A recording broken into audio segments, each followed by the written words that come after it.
So this is the third session following our session yesterday, where we're kind of breaking down instruction.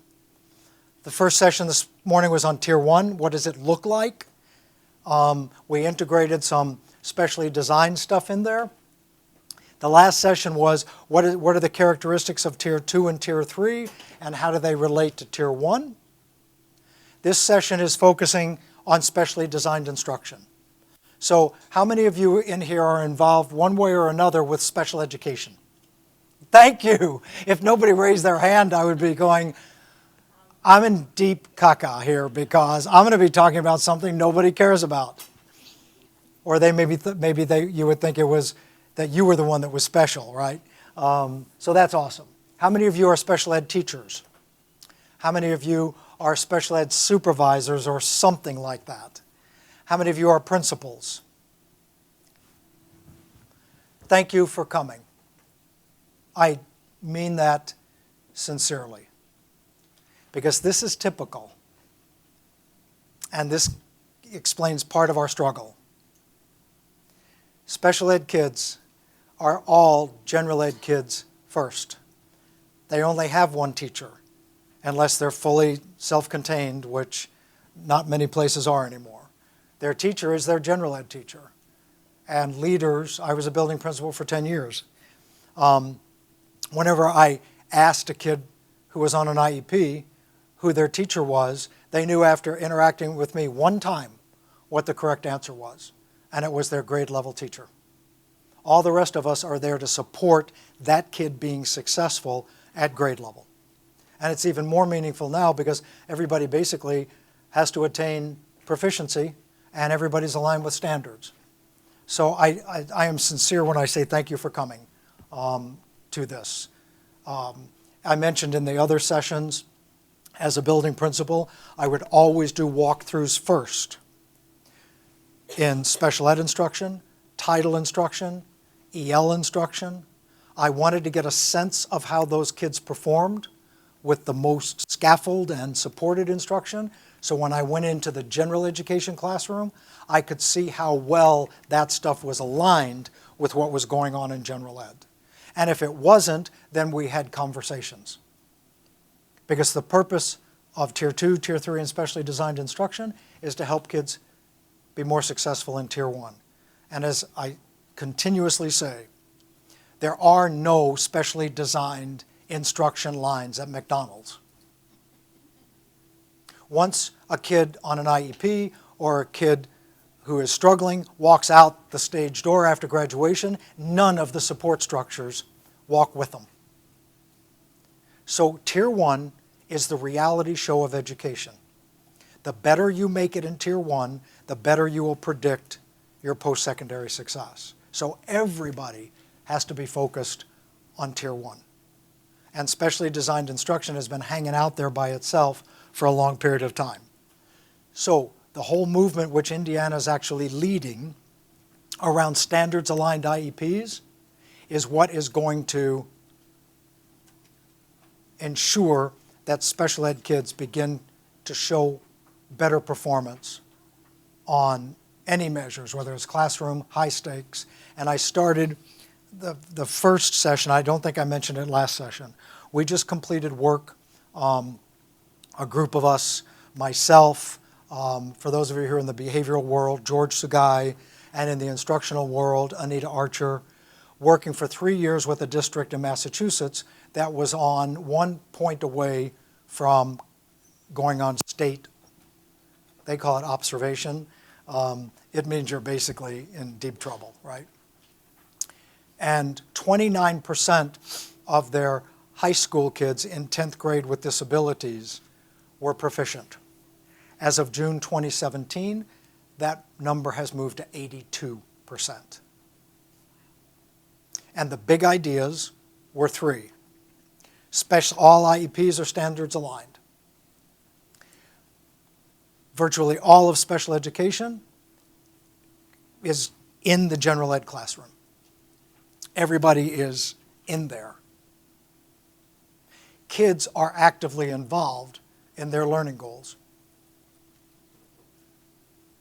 So we're going to talk this session about what is specially designed instruction. And in the last session, hopefully the people who were there are going to take the information and go home, talk to their building principals, talk to their district staff and say, we need to have specific, explicit characteristics of instruction for Tier 2. We need to define what Tier 3 instruction looks like.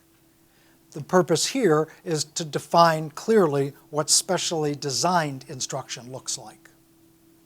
So you have 2 documents that should have been uploaded for this session.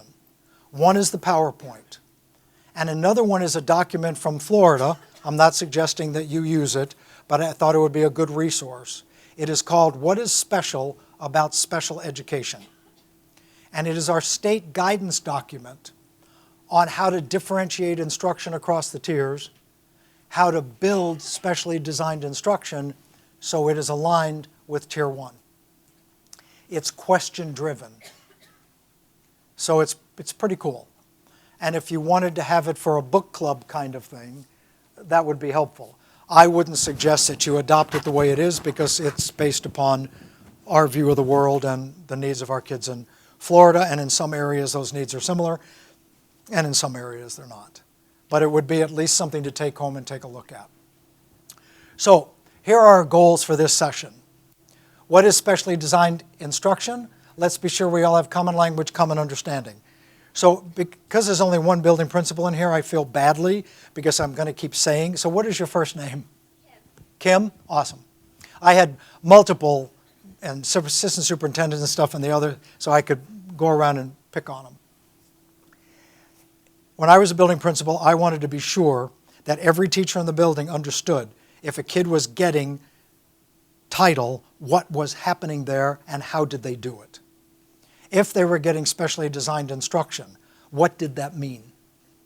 If we were providing intensive instruction, what did that mean? So Tier 1 teachers absolutely knew what it meant to get that in the context of their work.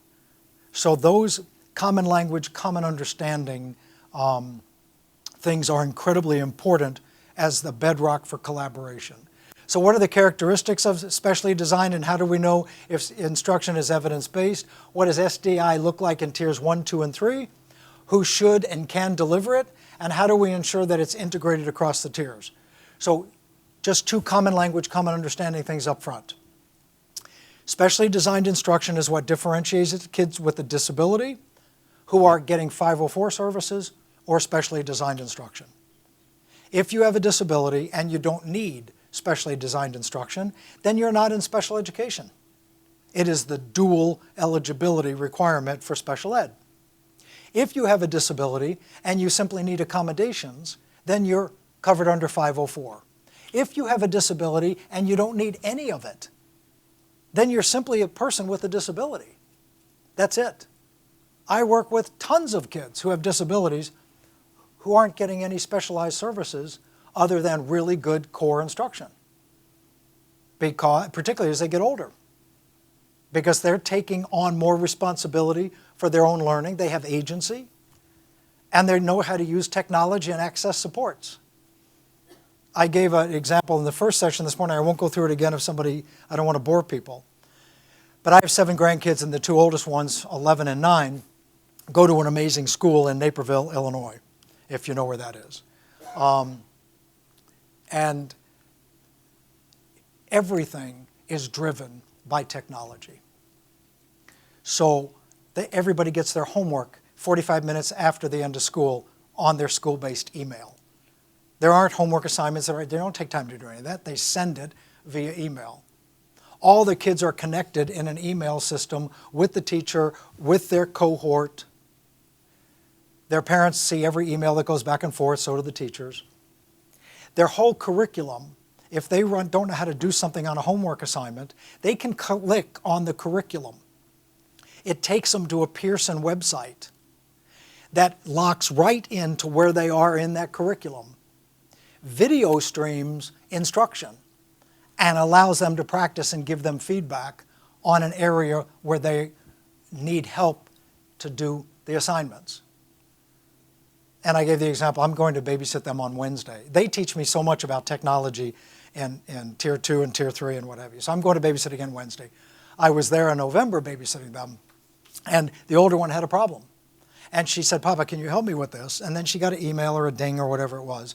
And one of her friends had the problem and said, Addie, that's my granddaughter's name, Addie, go here, and clicked on. Now these are fifth graders, transferring URLs to each other. Go here, and went there, and it was a reteach, a little bit like Khan Academy, with all the supplemental stuff. And then they checked for understanding. And then they gave little quizzes and gave you feedback on it.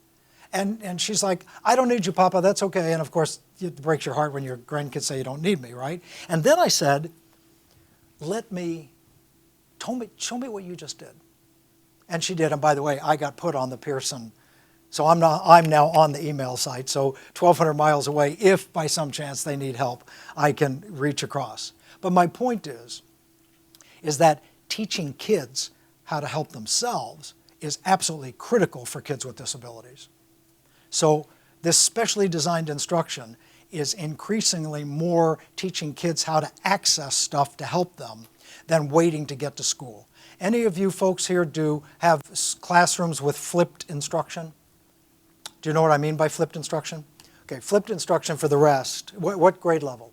I teach middle school, but in high school, all of their math classes are flipped instruction. Okay, so we do it primarily in this one school district with 8th grade. And ready for high school, we call them illumination. So that's basically, and I'm oversimplifying, and add if you want to. They get their instruction basically independently through guided connections and what have you. When they go to class, the teacher serves as a resource to problem solve stuff that they couldn't do, and to check for understanding, check for competency. Is that a fair explanation? One teacher in a classroom with 25 kids, you can't meet the needs of all kids. You need help, a tremendous amount of help. And technology now is opening the doors for that help. So these are the goals for today. We're going to do a case study, and we're going to focus on a different part of it. This case study is a case of Brian, and we're going to do it all the way through. And I want you to think like special educators. This kid is a kid with a specific learning disability. He's in 6th grade. He reads 26 words correct per minute. That's his fluency rate. And at that rate, he gets 35% accuracy on comprehension for 2nd grade level passages.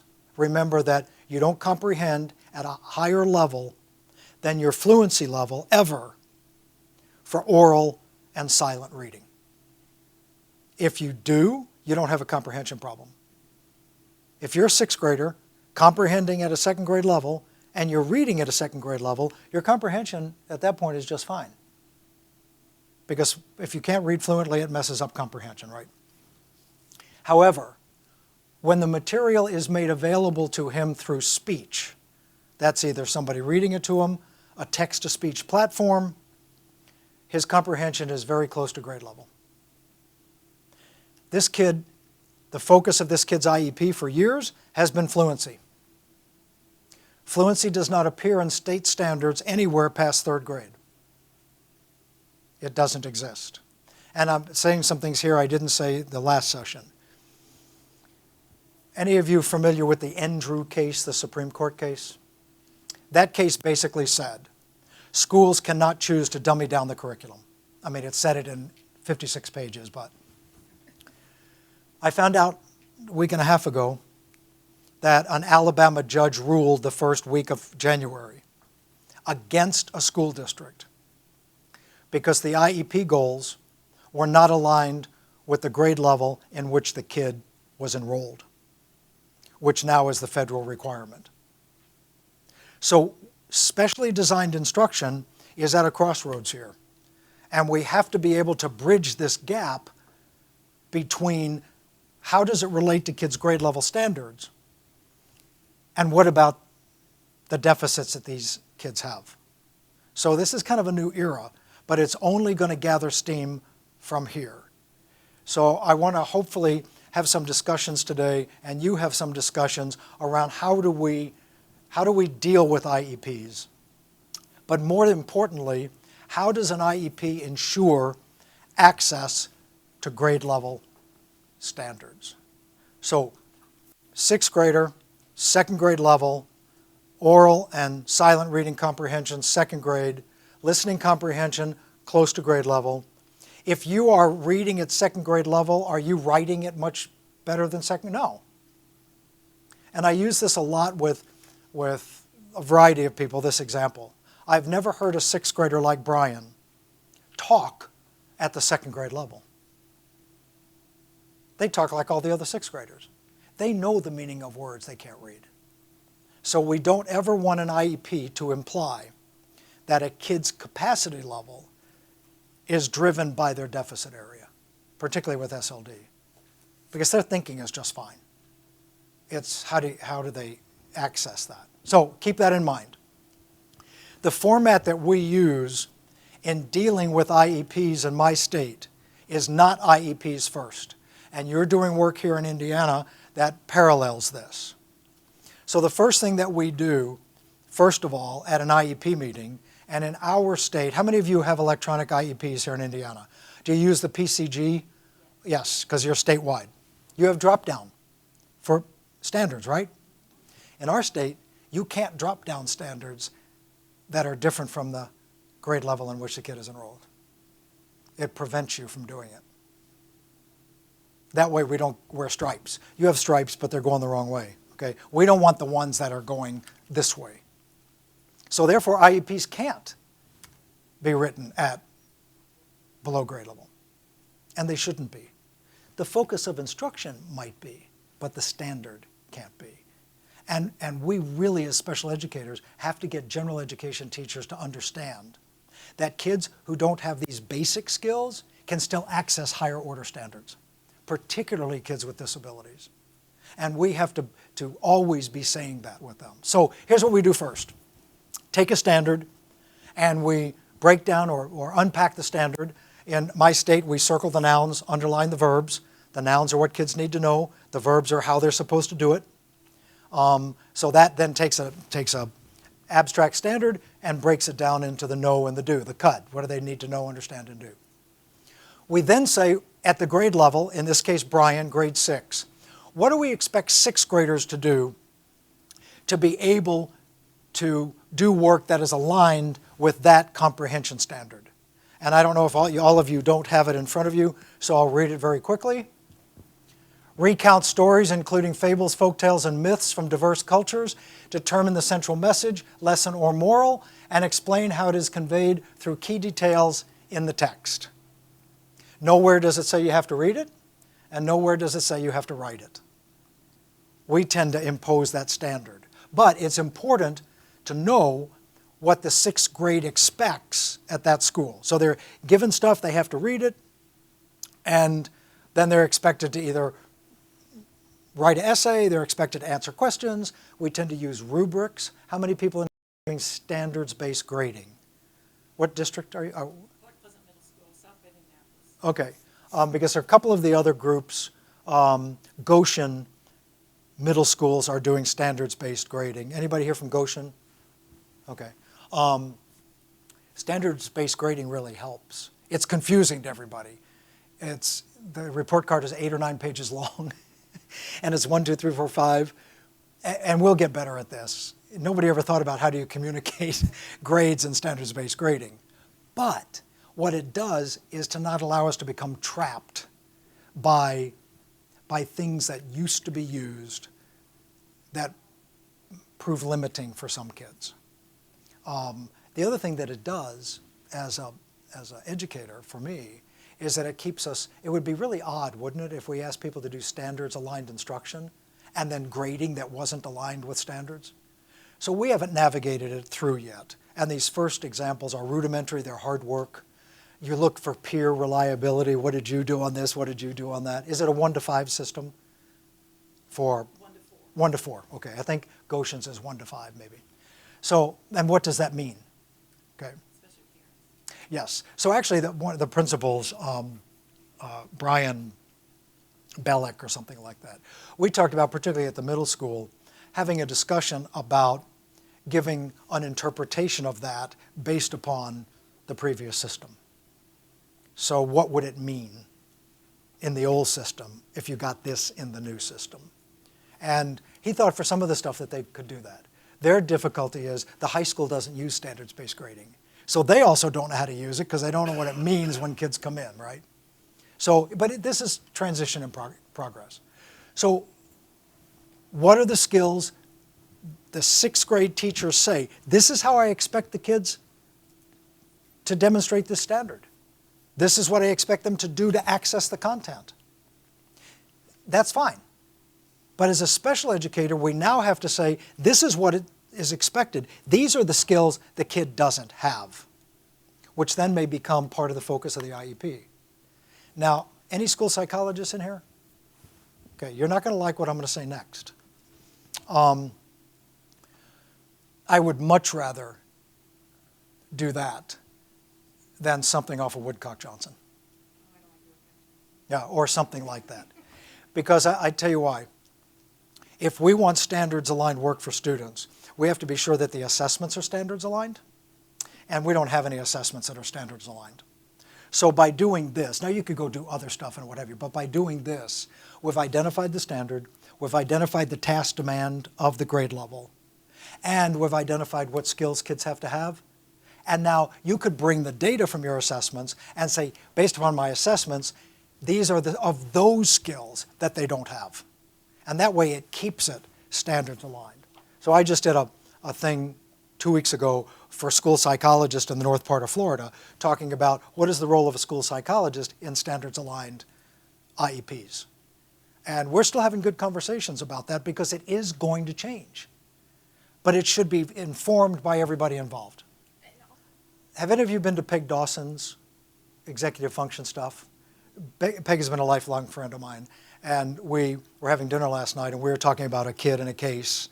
But I was trained here in Indiana. I worked here in Indiana for a number of years. I was one of the first executive committee people on the Indiana Association. And I was taught, and we used something called the Buswell-John something processes in arithmetic. If anybody can remember, I couldn't last night. But here was the assessment, and it was be perfect for standards-aligned IEPs. The assessment was you had a sheet that you would give the kid for the kid to do the math stuff. And the examiner had a sheet for all of the processes required and all of the errors typically performed. And the kid would talk out loud, you know what I'm talking about, when they did this. And you would check off what they knew that was tied to the task and check off the errors they made that distracted the kid. Now that seems unstandardized, but it related directly to instruction and could be transformed directly to an IEP. Then we started getting into standardized norm reference, and the Woodcock-Johnson, by the way, only covers about 40% of any grade level standards. So the point here is that next step is identifying for the IEP what is needed.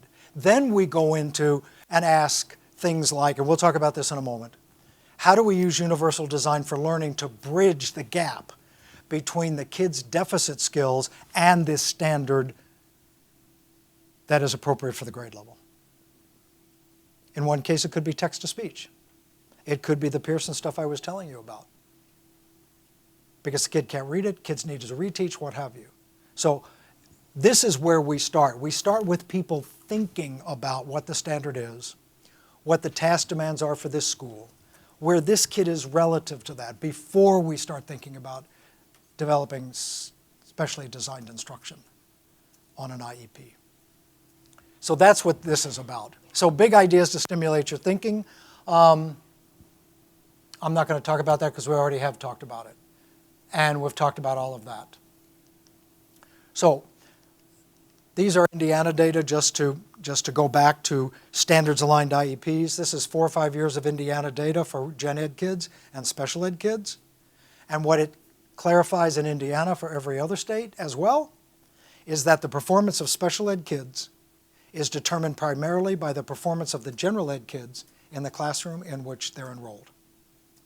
So even though one of these years shows the transition between your old state assessments and your new ones, it doesn't matter. The relationship between the performance of gen ed kids and special ed kids is the same. So as special educators, what determines how well your kids do in special education instruction and outcomes is determined primarily by the quality of the Tier 1 instruction that those kids are involved in. You and 10 of you can't do enough to counteract bad Tier 1. So therefore, everything we do has to be in concordance with Tier 1. The high school that I told you about completely redefined special education. Standards-aligned IEP, standards-aligned grading, and all services were pushed into inclusive classrooms. So I've said this if you were earlier here yesterday or today. Inclusion for me is not an administrative decision. It has nothing to do with the verb include applying to the kid. Absolutely nothing. It means, is the setting inclusive in its instruction and supports of the needs of the kid? So those 3 principles of universal design for learning, multiple ways of presenting instruction, multiple ways that kids can perform, and ensuring that the kids are engaged. And by the way, we all use student engagement. You know what I talk about that is students' commitment. Engagement is the degree to which the student is taking agency or responsibility for their own learning. It's not time on task. It is, what is that kid thinking? Is the kid setting a goal? Does the kid have strategies? Is the kid a co-teacher? They have to be with your flipped classrooms, right? Do you call them flipped, or do you have an Indiana name for them? Call them flipped, okay. So in flipped classrooms, kids have to take responsibility for their own learning. They have to have what is called agency. In all of our good intents with our kids with disabilities, we often have a codependent relationship with them. We are protecting them. We are, for all the right intentions, helping them too much. And we need to have expectations that they are going to take responsibility for their own learning. And they can't do that if they're not in a setting where they know what that responsibility means. So these data reinforce for Indiana the same thing. The only way that we're going to help these kids is to improve instruction. Now, how do we improve that? Okay. We talked in the other 2 sessions. We're not going to talk about it here, I don't think. We don't. We intensify instruction through adding time, narrowing the focus of instruction, and modifying the type if necessary. In the case of kids with disabilities and IEPs, the type is specially designed instruction. Specially designed instruction, we'll come back to this. I'm going to give you a tabletop in a moment. When we come back, we'll come back to this. Specially designed instruction should be what general ed teachers use when they differentiate for those kids in the classroom. I never want a general education teacher trying to figure out how to differentiate for a kid with disabilities. We already know that answer. Just go ask the special ed teacher. So when I'm doing this with the kid, how do I differentiate? That's why you have the degrees and the experience you have. So I always tell general ed teachers, don't ever worry about how to differentiate for a kid with a disability. That's what your special ed teachers will show you how to do. I don't want you getting creative. It's just going to confuse the kid. But that requires collaboration. So what is special about special ed? It is specially designed instruction. What is difficult about it is that it has to be integrated into all other instruction. It's easy if you're just doing it, but it's not enough. So this memo that you're familiar with, I'm going to leave it up here, or you have it for you to read. It basically says IEPs have to be standards aligned. The standards have to be at grade level. If a kid can't achieve grade level in a year, that's fine. You have to estimate when the kid is going to make it to grade level standards, and then your yearly goals become progress benchmarking along the way. So if you have a kid that you think it's going to take 4 or 5 years for them to attain standards, then you simply set what the benchmark is for each of the years along the way. And remember, if kids are behind, in order to catch up, you have to be making a year for a year plus adding a proportion of the gap. So the unfortunate thing is that all of our struggling kids have to have a rate of growth to close the gap that is greater than all the other kids without disabilities or struggles. So when I was a district administrator, we had a rule in our elementary schools. Any kid who was a half a year behind got put on a watch list. Any kid who got to a year behind had a whole team behind that kid. And if the kid was more than a year behind, every resource in the school was made available, because here's the fact.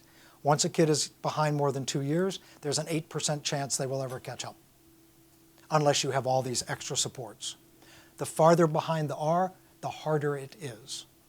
So Renaissance Learning, and I have no relationships to vendors, so it's not a promotion, has a new early literacy screener that is designed and validated to identify kids at risk for dyslexia before they even start the literacy process. So why would we wait until a kid starts failing? Because now we have behindedness. We have to get on the front end of these. And remember, specially designed instruction now, since 2006, we can be providing it for kids at grade level. They don't have to have a discrepancy between ability and achievement anymore, thank God. We can provide specially designed instruction if it's necessary to keep a kid at grade level. We have tons of flexibility with this now. So we don't have to have a wait to fail model. Once we know that a kid is at risk or likely has a disability, before we start putting instructional demands on the kid, we can start providing specially designed instruction. And even every year, if that kid's at grade level, we can continue the IEPs, continue the instruction, if we can demonstrate that if without it, the kid will fall down again. So that's where RTI comes in, and we won't talk about that right now. So I want you to read the big ideas in the memo. We're not going to go through them, but you can read them. So when we start talking about IEPs, instead of talking about deficits, like at the certain level with reading fluency, words correct per minute, I don't know what that means. And when they had Common Core standards, fluency was defined as the words correct per minute in order to sustain comprehension at grade level. So if a kid could do it with 30 words a minute, just took them longer to read it, then that would be fine, as opposed to Ames, Webb, Dibbles, or something like that that defines it by grade level, right? So here's what I want you to think about. When you're talking about where a kid is below grade level, I want you to talk about where the kid is in terms of standards-aligned grade levels, not fluency at the second grade level. We can't jump from standards-aligned instruction and IEPs all of a sudden then to deficit alignment. So everybody has to be familiar with the standards. So in the case of Brian, we're looking at the 6th grade comprehension standard. Given the description of him, where is he independently? Well, he's 2nd grade fluency, but he's only 35% comprehension at 2nd grade. With fluency, he's not even at the 2nd grade standard for comprehension, and it is very basic. So we have to put the context of student development into standards now for the purpose of academics. And that's going to be a switch for most people. And as special educators, and this is an example, what I've done is highlighted in the highlight only those sections of the standards that become more difficult. These are spiraled, you know that. You know that the wording for comprehension in the 12th grade standard has some of the same words in the kindergarten standard. So its difficulty is added to it. That's why kids can do some parts of the standard. Brian can do comprehension for 6th grade. What he can't do is do it if he has to read it. So the standards aren't all or nothing. It may be that a kid can do a 5th grade standard, but hasn't been able to acquire the skills necessary to attain that standard at the 6th grade. Is this making sense? So, okay. Yes and no. Yep. I'm a little confused. Yeah. So what would the goal be for Brian? The goal for Brian is absolutely the comprehension standard for 6th grade. But he's able to do that. Only if he doesn't have to read it, only if we neutralize his weaknesses. Right. So you asked me, what is the goal for Brian? Yeah, I was asking about the standard, I'm asking about the goal. The goal is attain that standard. However, the IEP is going to have activities that are related to him attaining that goal independently. So there could be a decoding. There should be a decoding, absolutely. Okay. Are you with me now? Yeah, I was So the focus on instruction would be decoding, Yes. or at least a portion of it. And the focus of instruction, we're jumping ahead, but that's okay. It's Friday at 3:15. The focus of instruction, and I'll tease you with this, the goal on the IEP, the standard, will be the 6th grade standard. Right. The goal will be that he will be able, whatever the learning goals are that grade level has for attaining that standard. We are then going to do a number of things. One, what is specially designed instruction going to look like? And what is its purpose? Number one, we're going to try to increase independent fluency skills. Okay? Now, are we going to try to increase them in 6th grade so he'll be reading fluently at the 6th grade level? No. Is he ever going to read fluent? No. Not a kid. This kid probably is dyslexic. He's not gonna. So therefore, for a kid with a disability, what do we need to do in addition to trying to get him to read faster with the brain he's got? What else are we going to try to teach him to do to independently be able to access that standard? What do you think? We've talked about it already. Yeah, some technology stuff. But here's what happens. One of my, I don't need to tell you everything I do, but one of my responsibilities is all of technology for special education for the state of Florida. So we have 5 regional technology labs. We have local area technology specialists. They're called LATs. And then we have regional technology specialists. And if you do the acronym, they're not called RATs. They're called RLATs, okay? And if a kid's on an IEP, you have access to accessible instructional materials, to instructional technology, to all of those things that a kid needs. Now, for Kim in Tier 1, we want to make Tier 1, it's not, this was the focus of the session 2 hours ago, or 2 sessions ago. How do we make general education universal education? So in our schools that have universal design, every school has all the software for text-to-speech, speech-to-text. We have all of those things for everybody. They're like cut curbs and wider toilets and hand sanitizers when you go into the grocery store. They're universal supports because they also work with ELs, because you can have any of the text-to-speech, speech-to-text in any language on the planet to bridge kids. So if that kind of stuff is there, but now the goal for an IEP is always to ensure that kids can independently achieve the developmental standards. So we've got to include the technology component, but teach him how to use it. And what is the other thing that is so important for special ed kids and adults to be able to do, besides understanding their own disability, knowing how to neutralize their disability to the greatest degree possible? What is the other skill? Yes, advocacy. And that is a skill. It is not, these kids don't have any, they have any experience advocating for themselves because they believe they don't have anything to advocate for, right? So IEPs should address the standard. It should address how we're going to try to increase the impact of the disability on the kid. It should teach the kid to use universal design stuff to independently access and how to advocate for that. We're doing a little bit better job than that. I don't teach undergraduate anymore, but I'm with colleagues who do. And freshmen coming to my university, which is like the 9th largest university in the United States, they will come in and advocate. They will say, in order to do this, I need this, I need that.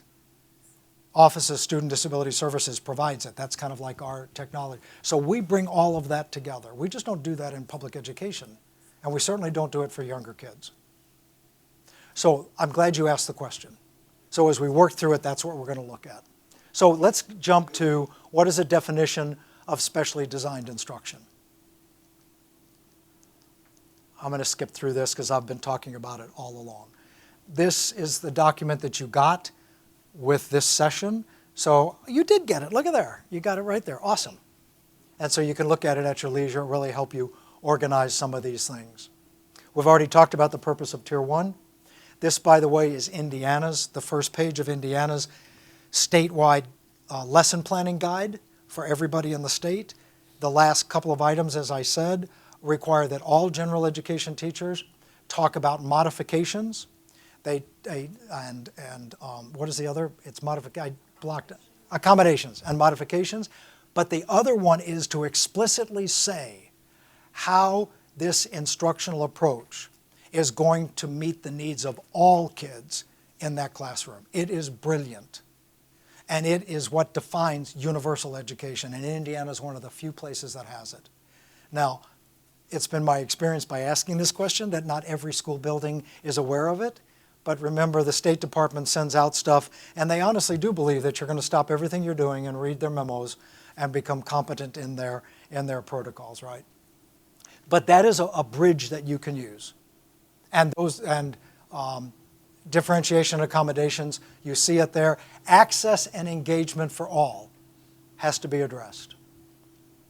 So I talked earlier about lesson study. And I want to go through this very quickly, and then we're going to get into specially designed instruction. Lesson study is the process we use to ensure integration across the tiers. Thank you. So I want you to listen carefully because I'm going to give you a tabletop. How do special ed teachers, in this case, know what to do with kids if they don't know the scope, sequence, and pacing of the curriculum in Tier 1? You're just doing awesome work on fixing deficits, but it's not aligned with the scope, sequence, and pacing of Tier 1. So you have a series of slides here. I'm going to give you the big idea, and then I'm going to ask you a tabletop. The goal is standards-aligned instruction. The goal is also in a multi-tiered system that all instruction is integrated and standards aligned with pacing, scope, and sequence. So if you're working on an IEP in decoding second grade fluency words, it certainly isn't the scope of sixth grade vocabulary. It's 4 years below it. So if you're going to utilize specially designed instruction to improve fluency, and you want to keep it aligned with sixth grade, why wouldn't you use the sixth grade social studies book? Sixth grade social studies has first grade words, second grade words, third, all the way up to fifth grade. Instead, we use a box. The student doesn't understand how the box is aligned with sixth grade classroom. But if that kid brings their social studies book and you're teaching the kid the specially designed strategies to do this, and the kid applies it to the book, now there's an engagement connection. But you can't do that unless the special ed people, or who is ever supporting the kid, knows the scope, sequence, and pacing of where they are in the book. So that's just one reason why our lesson planning looks like this. Our grade level teams, or subject area teams in the case of middle school, lesson plan once a month. What is going to happen with the scope, sequence, and pacing for the next month? Now, they can tweak it along the way. Any of you have electronic platforms for lesson plans? So now you have a way to communicate those lesson plans with everybody who's providing instruction. Why wouldn't the special ed folks be looking at that when writing the IEPs and providing instruction? At that meeting, that once a month meeting, every instructional person comes to that meeting for the grade level. Special ed, title, school psychologist if necessary, counselor. Everybody needs to know what's happening in this grade level for the next month.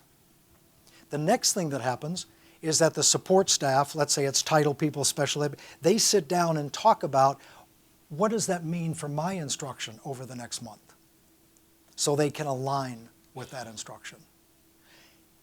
One other component of it, there's more to it, but in the interest of time, one other component is that once a month, and I'll just limit it to special ed, we require that special ed teachers observe in the general ed classroom in which their kids are enrolled in the subject area they're working on to get a sense of what that instruction looks like and those instructional demands look like. It has been an epiphany for our special ed teachers. They have modified instruction significantly. The other things that we typically do is that all teacher-based assessments are provided to the special education teachers. Not so they can teach the kids how to teach to the test. The tests define what the teacher expects the kid to know. So all of these are given to the special ed people so they know every week what the teacher expects the kid to know. So the bridge, once they understand the lesson plan for the month, by getting the weekly assessments, unit tests, and whatever, they now know what the task demands are in that general education classroom. And all it involves is sticking something in somebody's desk or sending them an email with it attached. So I don't care how you do it, you can look at this lesson planning process after today and see if it resonates with you. You can go online to the Florida Department of Education and look up lesson study and see how that looks. But the big idea is that we can't have lesson planning done only for kids who are not getting supports. And we can't have the support people doing lesson planning that is completely disassociated from what's going on in Tier 1. So how you get that done, I don't care. This just happens to be one way of doing it. So I'm going to give you a tabletop. I'm going to give you 3 or 4 minutes, and what I want you to do is to talk about, with everything we've talked about so far, what are you doing now to ensure continuity between specially designed instruction and what's going on in Tier 1? What we talked about do you think could get you there, and what are the barriers? What are you doing now? What could you do differently? And what would be the barriers if the goal of this is to have everybody aligned with the standards, scope, sequence, and pacing as you develop your own instruction? I'm going to give you 3 minutes and see how you're doing. Talk at your tables. Go.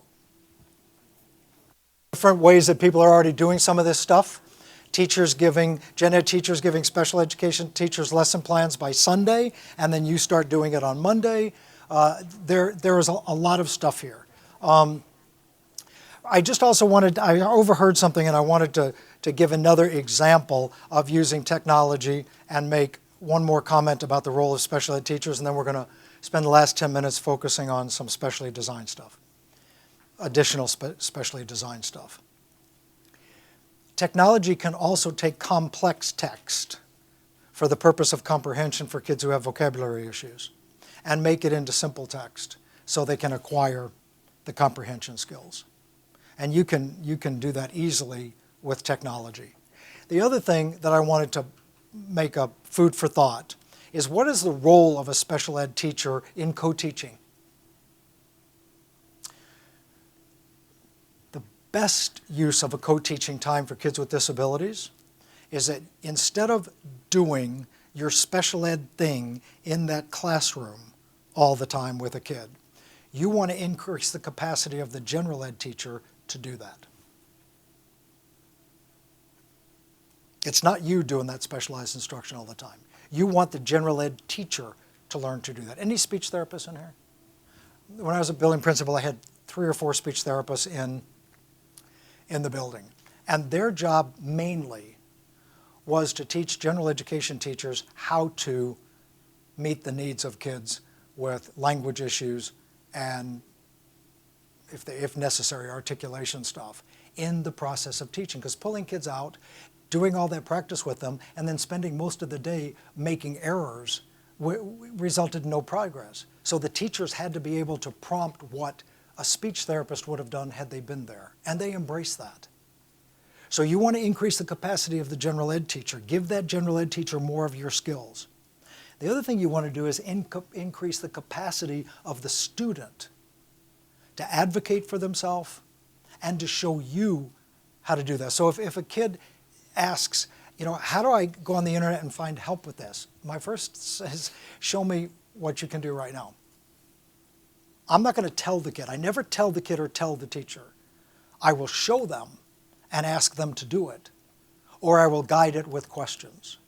And I guess what I'm saying is, if you could no longer go to that classroom, would that teacher have gained in skills enough and the kid learned how to advocate enough that you would be comfortable that between the two of them they could problem solve? Because the minute they leave school, that's what they have to do. They have to be in environments where people have some skills, and they have to advocate and help that environment get better for them. So we want to be a two-way conduit, and the specially designed instruction has to reflect that. So I want to give you a couple of things here in the last 7 or 8 minutes. And I think, good, I got all 4 of them. There is instruction, a lot of it, that is evidence-based for typical kids and evidence-based for kids with disabilities, English learners with disabilities. And I have 4 examples for you. But before I go through these examples, I'm asking you this question.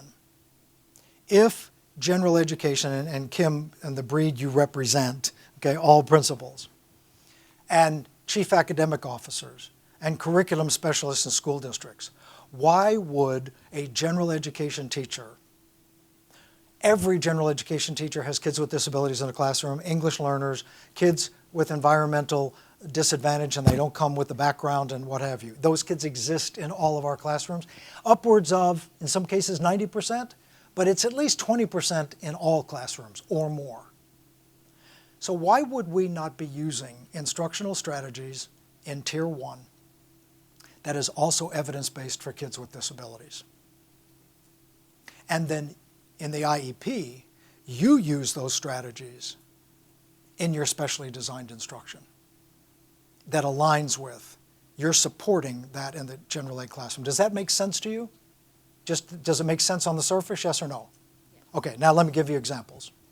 Collaborative strategic reading is a middle school comprehension approach to teaching comprehension that has been evidence-based for typical kids for quite some time.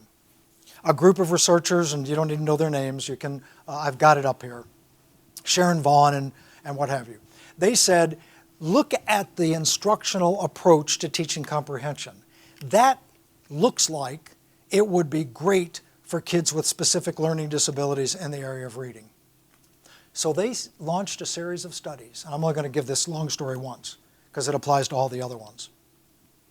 And found out, in fact, they do. So the graph in front of you, the top arrow, is the rate of growth of typical kids in middle school in which CSR is used to teach comprehension strategies.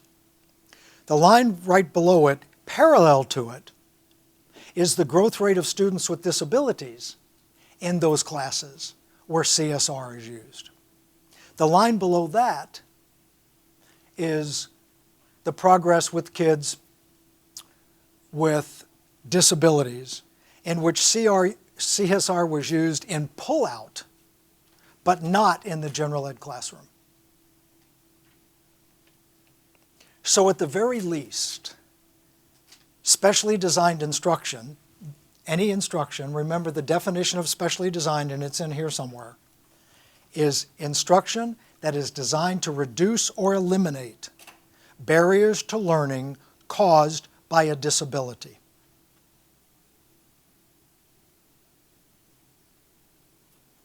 So therefore, specially designed instruction has to be evidence-based for the disability that the kid has, or it's not specially designed instruction. And if we had more time, which we don't, remember that in order to be eligible for special ed, you have to demonstrate this kid needs specially designed instruction. Technically, it means you have to find it before you find the kid eligible, because you can't assume that just because nothing else worked. CSR is specially designed instruction. So now, if this were happening, and if Kim goes back to her building and her curriculum person in her district and says, why don't we start looking for instructional strategies that are evidence-based for diverse learners, for Tier 1, rather than business as usual? So then what you would be doing for specially designed instruction on the IEP is you would be teaching that kid how to use the strategies in collaborative strategic reading, because they're being used in Tier 1. Bingo. The next one, PACT, promoting adolescent comprehension through text, is evidence-based for ELs with and without disabilities, English learners. This is a high school comprehension. In math, EAI, enhanced anchored instruction for teaching things like fractions and what have you, is evidence-based for typical kids and for kids with disabilities. So if you put enhanced anchored instruction in an IEP, that would describe the specially designed instruction. And if general ed teachers were using EAI, which is a general education strategy, would be killing two birds with one stone. And by the way, this also looked at EAI delivered inclusively and delivered in pullout, and the effects were greater if it was done with inclusion. So at some point, and then we'll move on for 2 more minutes, at some point, the capacity, and I'm saying this rhetorically to Kim, the capacity of general education teachers to use instructional strategies that are evidence-based for a wider range of learners is imperative. We can't still pick instruction that is used for kids that have no issues going on. So let's take a look at the next one very quickly. This particular strategy is mathematical interventions for, this is high school for kids with learning disabilities and math difficulties. Not just, this is also getting struggling kids in math. It basically demonstrated the effectiveness of the approach, but more importantly, it also showed that academic engaged time was critical in the outcomes. The more time that was spent with the students on this, the faster they grew. So we don't want specially designed instruction just for the IEP. We want specially designed instruction that also carries over to Tier 1. So I would like for you to leave and ensure that you have a clear definition of specially designed instruction for your district, for your school, and the definition is between intensive and specially designed is up here, designed to reduce or eliminate the barriers related to a disability. It has to be evidence-based. So in your next IEP meeting, where you're putting instruction in the IEP, somebody needs to say, what evidence do we have that this instructional approach works with kids with specific learning disabilities in literacy, comprehension? And I challenge you over the weekend when you have nothing else to do except to stay warm in your homes, to go to Google, pick a particular area at a grade level, comprehension, middle school comprehension, evidence-based instruction for kids with disabilities, and hit enter. and you will be shocked. So specially designed instruction is instruction that is evidence-based to reduce or eliminate barriers to kids with a disability. And if nothing else from today, other than the collaboration, the communication, the scope, sequence, and pacing, please focus some of your efforts on ensuring that the instruction that you're putting in IEPs is in fact evidence-based for those students. And our big reading centers, the Von Gross Center, the Florida Center for Reading Research, are now pumping out this stuff, saying what's good for all kids, some of it can be evidence-based for kids with different types of disabilities, and as we talked about language, ELs with and without disabilities. And if we're going to make Tier 1 inclusive, and we're going to make it universal, and we're going to make IEPs and special education instruction relevant, it has to start at both ends. And I'm not laying this on Kim, but it's going to take leadership to do that. Have a wonderful time. Thank you for coming. I'm honored that you came, and stay warm. Appreciate it.